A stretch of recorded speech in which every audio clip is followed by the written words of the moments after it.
fun as we, what we still do. We still get that feeling. It's a lot different now being assigned and shit. I think there's such a tight pressure, which is kind of funny. Yeah, we never really thought about it, until we were writing some of the new songs, and we're like, oh wow, it's so different.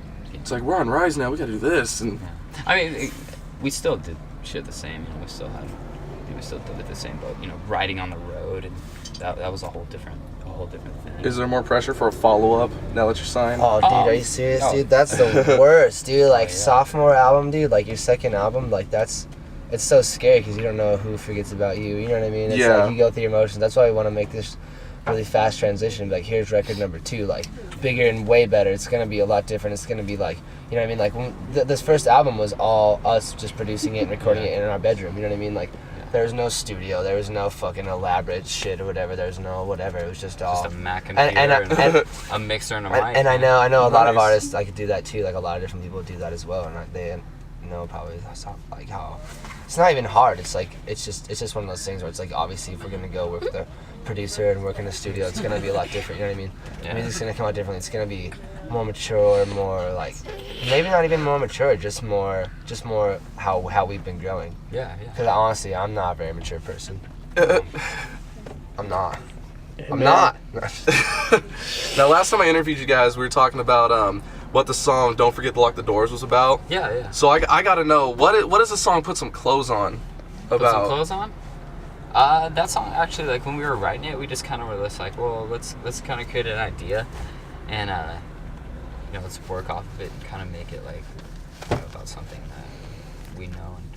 And I mean, for me, like, when we were writing it, we were thinking about these actors, and they were like playing in a movie, but they had to do the sex scene, what that was like for them, and Me and You Forever was actually about the documentation of it on film. They're now forever like captured on this tape that anybody can watch. Like think of like any movie with a sex scene in it, and like how awkward that must have been at the time for them, but now, like, Finding Me and You. But now it's a permanent memory. It's just a permanent memory for them. If you listen to the second verse, it's let me think of it. It's so weird going back and thinking of your songs, because when you're on stage, it just happens naturally. But when you have to go back and think of your lyrics, a permanent reminder on the silver screen may haunt me.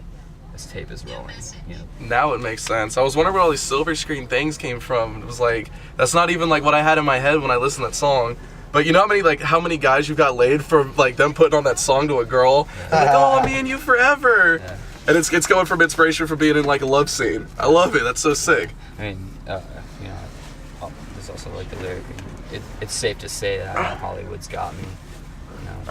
We were actually, the reason why we kind of wrote that song, like, Dee and I were actually going to move out to Hollywood before BC. I mean, sweaty as fuck. Just sitting in Denver doing nothing. We're like, well, let's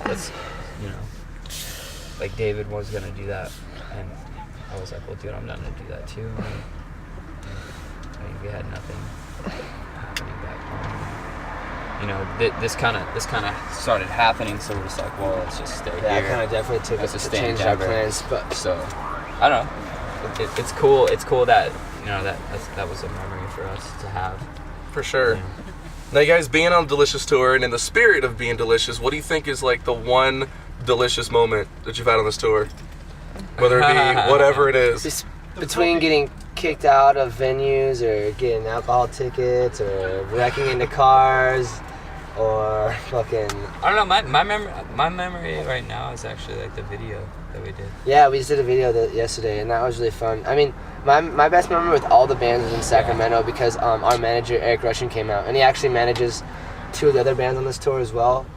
Four Little Eye and Amoroso. Yeah. And so he was there, and like he bought all the bands hotel rooms afterwards, and we just had a huge party, and everyone was there, and it was just like so much fun. I heard you guys bought a Pierre Seville, a bottle of absinthe. What was that? What was that about? We just interviewed him. We just talked to him about it. We just talked to him about That was seriously one of like the most fun nights, dude. The sugar lighting in that. Dude, Yeah, dude, we were all sitting in this hotel room. We're all sitting in the hotel room, and Johnny Craig from fucking Amoroso was just sitting there the whole night, He's being the lighting bartender, everyone's man. sugar cubes on lighting everyone's sugar cubes and dropping them in there, and we were just all taking shots of this fucking absinthe all night, and we were Dude, just, Yeah, that boy. Shit, dude, that shit fucks you up. Like, it's not like the real absinthe that like. Right, you right. listen to, Toned down. But dude, that shit, it's still so strong. it's a and, different like, kind of feeling than if oh. you like just slam like a bottle of Jack or whatever. It's like you get drunk, you get fucked It's up. But crazy. the absinthe drunk was just like weird. Like, it just It was like fun though, dude. it was But tight. It was cool because it's cool because everybody, you know, it Smoke wasn't weed. just like you're just like smoking, just like drinking casually. It's like everybody was a part of it, dude. You know,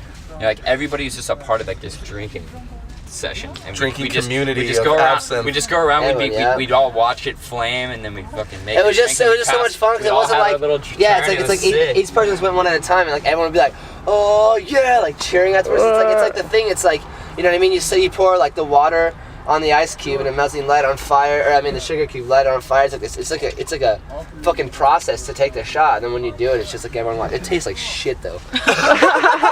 It's fucking terrible.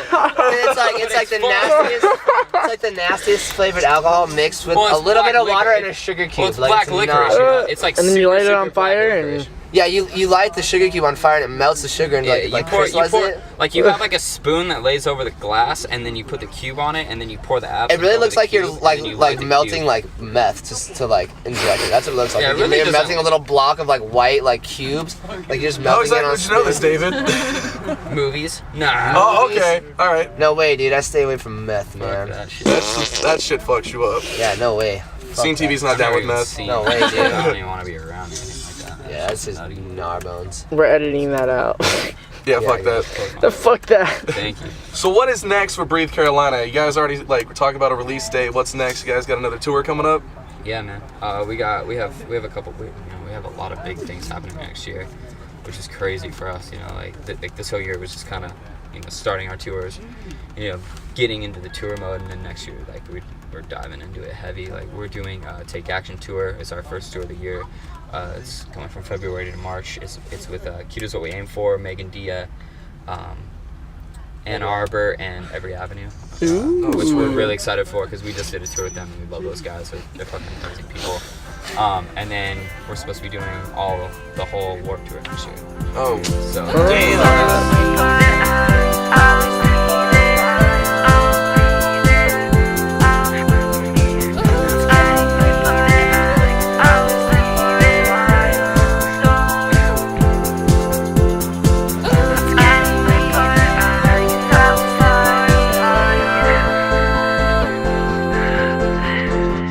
I'll be there, not 5 years.